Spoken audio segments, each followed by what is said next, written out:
Hello students, I am Aarti and I heartily welcome you all to my YouTube channel Aarti Education World. My dear students, today in this video we will discuss your 8th class Social Science worksheet number 36 dated 22 of February 2021. My dear students, सबसे पहले तो आप विद्यार्थी के नाम में अपना नाम लिख लीजिए, कक्षा अध्यापक के नाम में लिख लीजिए अपने क्लास टीचर का नाम।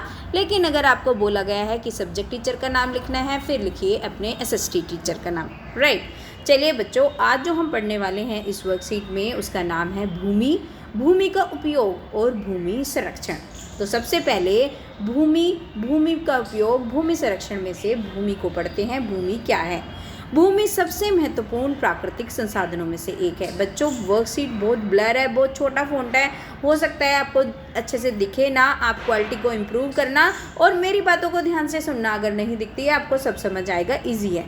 भूमि सबसे महत्वपूर्ण प्राकृतिक संसाधनों में से एक है। ये पृथ्वी की सतह के कुल क्षेत्रफल का लगभग 30% हिस्सा है। समझिए कि हमारे जो रिसोर्सेज हैं, जो हमारे प्राकृतिक संसाधन है, बहुत इंपॉर्टेंट है भूमि जो है।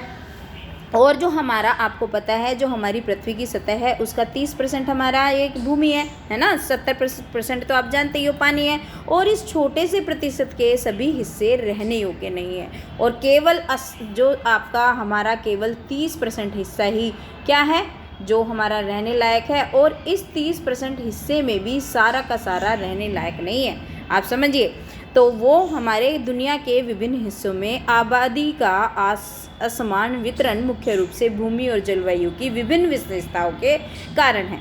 जो दुनिया के सारे हिस्सों में जो आबादी कहीं पे ज़्यादा रहती है, कहीं पे कम रहती है, उसका वितरण बराबर नहीं है। क्यों नहीं है? क्योंकि एक तो वहाँ की भूमि कैसी है इस पे डिपेंड करता है, और वहाँ की जलवायु यानी कि मौसम कैसा है, इन चीज़ों पे डिपेंड करता है। बीहड़ स्थलाकृति पहाड़ों की खड़ी खलान, जल जमाव के लिए अति संवेदनशील निचले इलाके, रेगिस्तानी इलाके, घने जंगल वाले इलाकों, आमतौर पर कम आबादी वाले या निर्जन है ना। आपको पता ही है, जहाँ पे, अब बताओ, जहाँ पे बीहड़ स्थलाकृति होगी या पहाड़ी होंगे, बड़ी बड़ी ढलान होगी, जल जमाव होगा, वहाँ पे अति समय बहुत कोल्ड होगा, बर्फ़ जमा होगा, या रेगिस्तानी इलाके जहाँ पे बारिश नहीं होती, या फिर घने जंगल हैं, तो वहाँ पे कैसे रहेंगे? तो वहाँ पे बहुत कम आबादी है, और या फिर बिल्कुल खाली है, कोई भी नहीं रहता।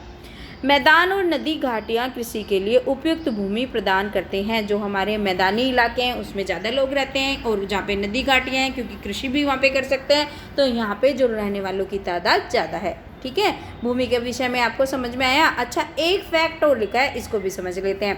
क्या आप जानते हैं विश्व की 90% जनसंख्या भूमि क्षेत्र के 30% भाग पर ही रहती है। से 70% भूमि पर या तो विरल जनसंख्या है या वह निर्जन है। समझ रहे हो? जो 30% हिस्सा है हमारा पृथ्वी उस पर ही रह सकती है, और जो 70% जो है वो या तो विरल जनसंख्या है या बिल्कुल अकेली है। तो अब देखते हैं भूमि का उपयोग कैसे है। ये हमने फैक्ट पढ़ लिया।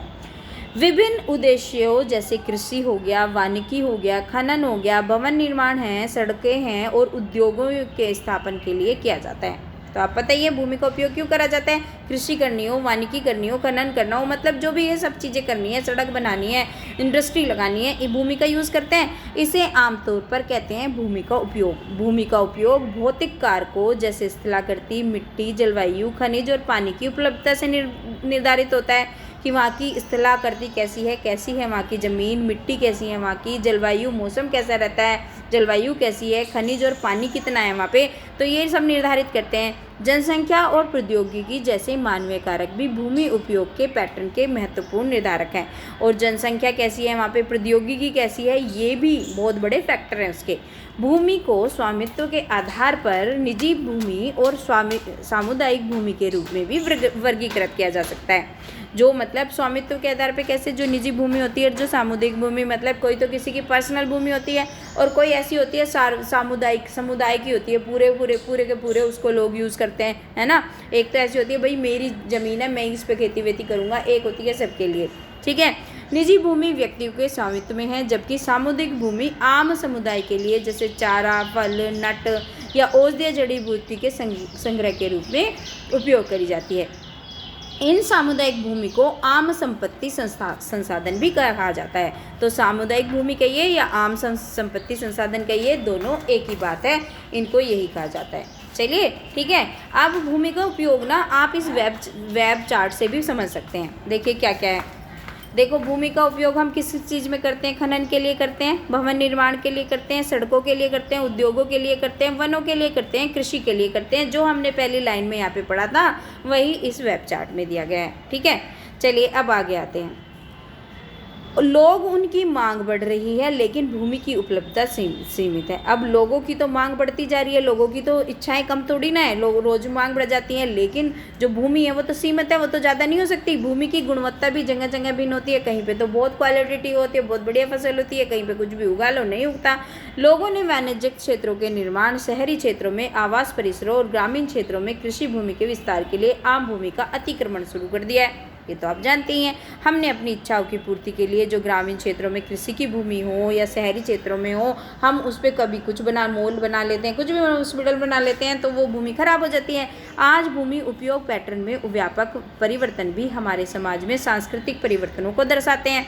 कृषि और निर्माण गतिविधियों के विस्तार के कारण भूमि का क्षरण, भूस्खलन, मिट्टी का कटाव, मरुस्थलीकरण पर्यावरण के लिए बड़ा खतरा है। तो अब क्योंकि भूमि कम होती जा रही है और हम इसका डिस्ट्रॉय करते जा रहे हैं, तो इसकी वजह से भूमि का क्षरण, भूस्खलन, ये सारी चीज़ें, भूमि का कटाव और मरुस्थलीय पर्यावरण, ये बहुत बड़ी चीज़ होती जा रही है और इसका हमेशा खतरा बना रहता है। अब भूमि का संरक्षण के बारे में पढ़िए।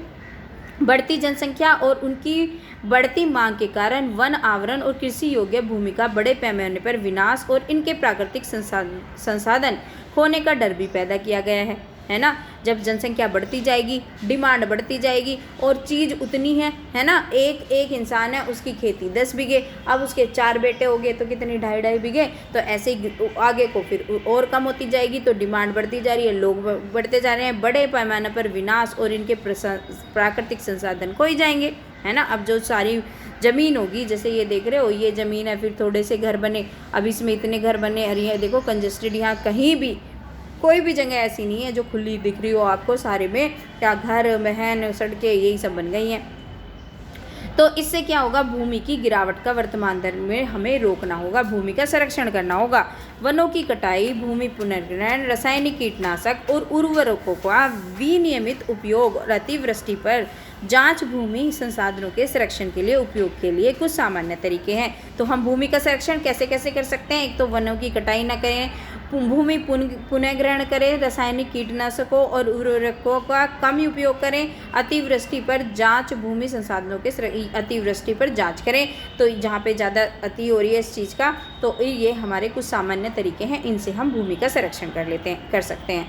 तो बच्चों ये हमने पढ़ लिया। अब कर लेते हैं इसके क्वेश्चन आंसर। तो ये पहला क्वेश्चन पूछा गया है, हमारे लिए भूमि क्यों आवश्यक है? तो बच्चों इसका आंसर क्या करेंगे आप? इसका आंसर ये कर देंगे, ये कि भूमि हमारे लिए क्यों आवश्यक है, भूमि के उपयोग ये हैं। तो यहाँ पे भूमि का उपयोग ना करके आप लिखेंगे भूमि की आवश्यकता, है ना। यहाँ पे लिख देंगे भूमि की आवश्यकता और ये चार्ट बना देंगे। ठीक है, मैं बता देती हूँ किस चीज़ के लिए, खनन के लिए। ठीक है, अब मैं आपका लिख के दे देती हूँ, यहाँ पे आप आवश्यकता लिखना। ठीक है, किस चीज़ के लिए? खनन के लिए। अगर आपको दिख रहा नहीं है ना, तो खनन के लिए, भवन निर्माण के लिए। ठीक है, यहाँ पे लिख लेना भवन निर्माण के लिए। ठीक है, और किस चीज़ के लिए? भूमि के ये उपयोग हैं, है ना, भूमि के ये उपयोग लिखे हैं। अच्छा, भूमि की आवश्यकता, भूमि की आवश्यकता आप ये लिखिए बच्चों, देखो ये लिखिए, ये मैंने आपके लिए लिखा है, भूमि उपयोग ये लिखना है।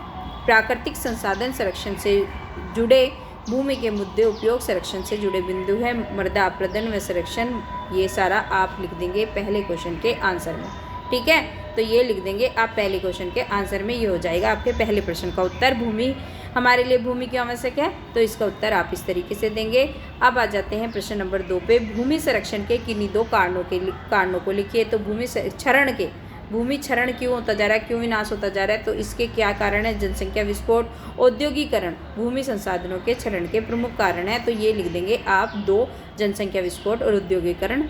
ठीक है, तो ये हो गए आपके 2। ठीक है, औद्योगिकरण और जनसंख्या विस्फोट। प्रश्न नंबर 2 हो गया। प्रश्न नंबर 3 पे आ जाए, भूमि क्षरण से बचाव के क्या तरीके हैं? अगर भूमि क्षरण से बचाव के लिए आपको करना है तो क्या बचाव कर सकते हैं आप एक तो भूमि का पुनर्ग्रहण करें, रासायनिक कीटनाशकों का प्रयोग करें। मैं लिख देती हूँ आपका, भूमि आप इसे, तीसरा क्वेश्चन है ये आपका, भूमिका पुनर्ग्रहण और रासायनिक